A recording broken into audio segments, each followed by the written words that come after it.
Hello, I'm Joe Silvera, and along with Anat, we are teachers and owners of the Silvera Jewelry School in Berkeley, California. Today, we're going to look at lost wax casting and summarize the basic process. With lost wax casting, you start with a wax model and end up with a finished metal casting. Let's see how. First, you make your wax models. These are exact replicas of what you want in a finished metal casting.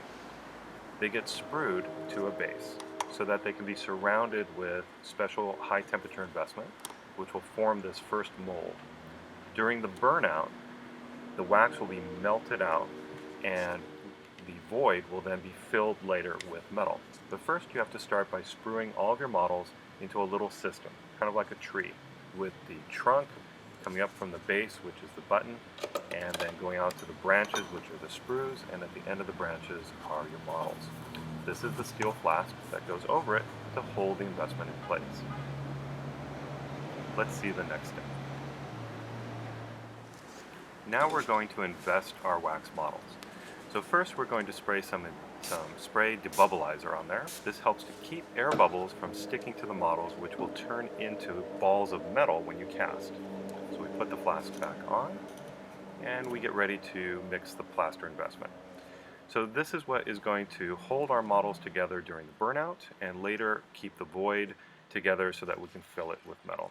Here I have carefully measured some water and the right amount of investment, and I'm mixing it in a rubber bowl. You have only about 9.5 minutes to complete this before the plaster is in the wrong state and almost hardened, and so you cannot pour it around your pieces. First we mix it a little bit by hand, and then we have to remove all the lumps so that it's a smooth mix, so we're going to do that with a simple egg beater mixer.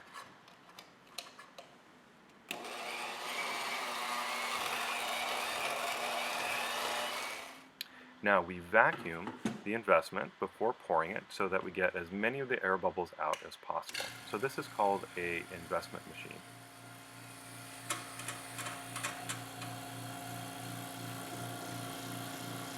Once this pressure hits about 25 and above, then it will start to froth and the air bubbles will start to come up to the surface.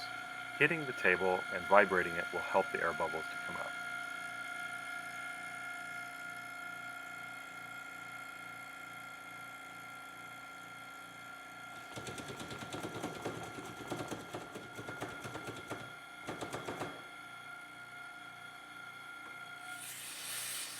Now, after a couple minutes, we release the pressure and we can pour the investment over our models. So I have 3 flasks here ready to go, and now I'm going to pour the investment over them. The tape is so that in the next step, when I vacuum it again, that the plaster doesn't overflow.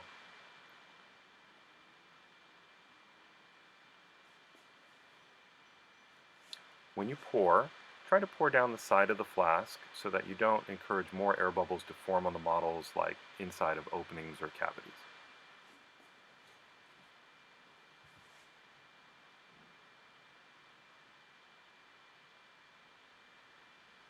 Now we have to vacuum the air bubbles again, just in case we formed some. So we're going to put it back into the vacuum machine.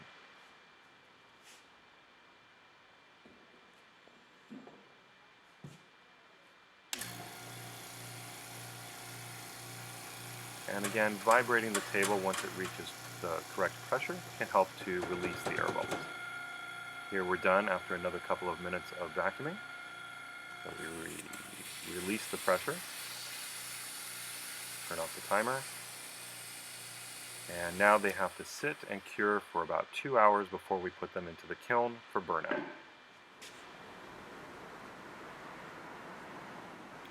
The flasks will go into the kiln and burn out over 10.5 hours. They will slowly ramp up to the correct temperature, and this will melt out all the wax, leaving the void for us to cast our metal into. Well, it's about 11 hours later, and now we're winding up the centrifuge for casting. So you wind it 4 times around, and then set the pin. And this has been carefully balanced so that the weight of the flask and the weight of the crucible and the weights on the other end are balanced so that there's no vibration when you throw the metal. So now I am melting the metal in the crucible.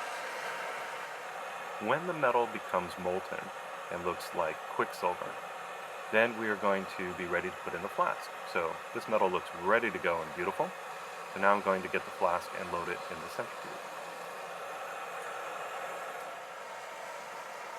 And take it out of the kiln and place it carefully in the cradle holder and then line it up with the crucible.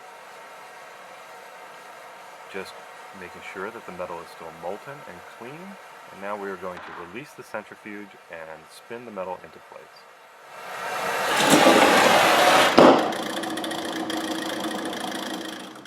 So the centrifuge makes it easy to accurately throw the metal into the mold, and the spinning keeps it in place while the metal is molten. So now that it has spun for a couple of minutes, I'm going to slow it down and remove the flask so that we can see the button, the only part that you can see right now of the casting, the bit at the end. That is the button on the end of the flask. And it's very hot right now. Let's see how hot it is. So I'm going to place it in a dark place so you can see the color. And that's how hot the metal is right now. So we don't want to quench the mold while it's this hot. We want to let it go down below red heat before we quench it. Now we're going to quench it in water, which will remove the plaster and release the metal models from this mold. So this mold, the plaster mold, the investment mold, is destroyed every time you do a casting. Later, you can make rubber molds of your castings to then make reproductions. So first we'll remove the flask, clean it off a little bit.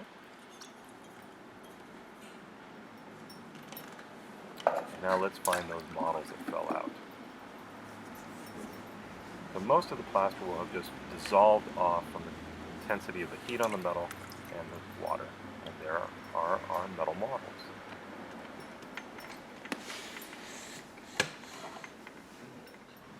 Time to remove the models from the sprues.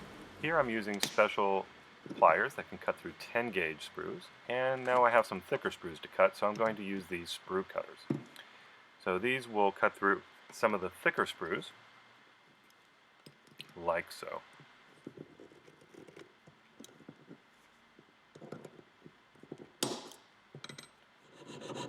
Any thicker sprues can be sawn off.